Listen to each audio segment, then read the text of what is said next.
المسؤولية هي إنك تعمل اللي عليك مش اللي فوق طاقتك. ربنا ما بيحملش حد فوق طاقته.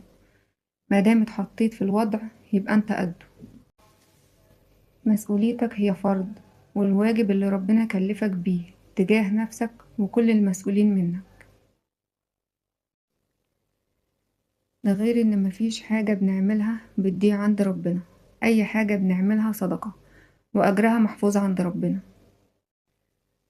وربنا بيطمنا بآية جميلة قوي: فاستجاب لهم ربهم أني لا أضيع عمل عامل منكم من ذكر أو أنثى بعضكم من بعض. زي ما لو قصرت فانت هتتحاسب. كفى بالمرء إثما أن يضيع من يعول.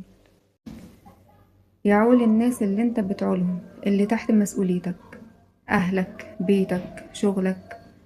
ده حتى الحيوانات والطيور والزرع اللي بنربيهم. في حاجات بنفكرها بسيطة وبنهملها أو بننساها، وبنفكرها هتعدي عند ربنا، وتحسبونه هينا وهو عند الله عظيم.